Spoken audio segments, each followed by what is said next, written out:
I wanted to say something very, very quickly on this. That on behalf of the network to stop foreclosures and evictions, and also the Bailout the People movement, which is a national growing coalition of groups across the country, we are commending this bill and going to do everything in our power to get it passed.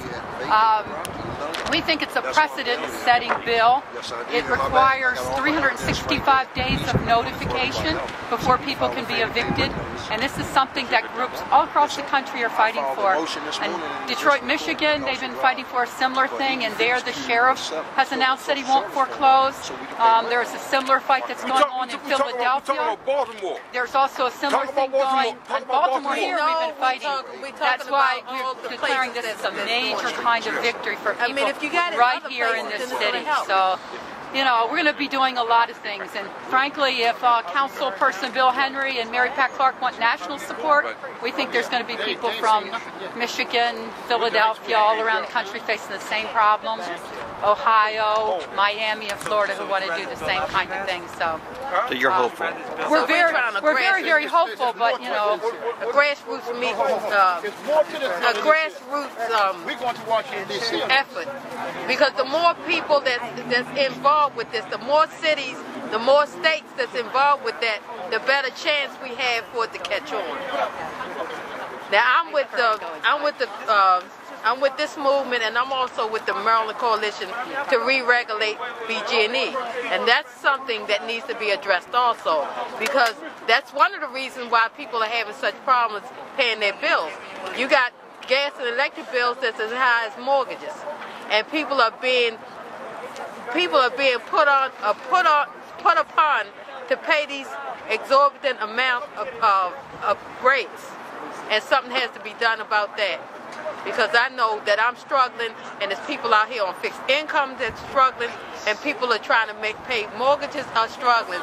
So these are things that has to be addressed, because it's the little people that are the ones that's being put upon to pay these things.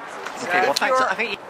If you own your house, yes, and you're being foreclosed, and the court rules that you be evicted, what this bill does is say that you cannot be evicted for another 365 days. But before you get to that point, if you lose your job and you're having trouble making your mortgage payments, you need to go to the lender and start trying to work out some kind of plan. Okay, and what's the chances of this bill passing? You've been the president of the city council, so you know what the score is on this kind of legislation.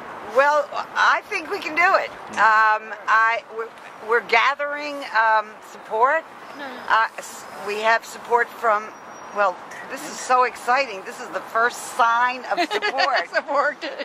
It's wonderful. Can I get one to have, and I'll pay for it? You can't bring them into the council meetings. No, but I love them.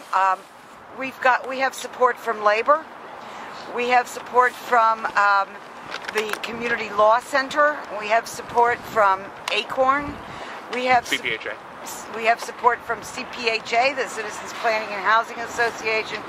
We're running the gamut, and actually the calls that are coming in from city people are favorable, and people have ideas and suggestions, but basically the just no, I won't leave my name and number, I just want her to know I'm totally opposed, they're coming from anonymous people beyond the Beltway. So it's good. It's good. I'm very excited about our chances. We've already gotten an understanding from the chair of the committee that it's going to. He's already agreed to have a very speedy hearing on this. It's going to be heard It's going to be heard March 24th, 10 a.m. right here in the council chambers. And I mean, a month sounds like a long time, but trust me, in city council terms, this is right away.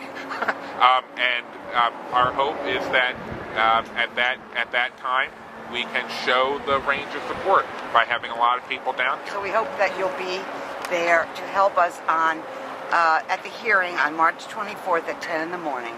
It'll be very, very important.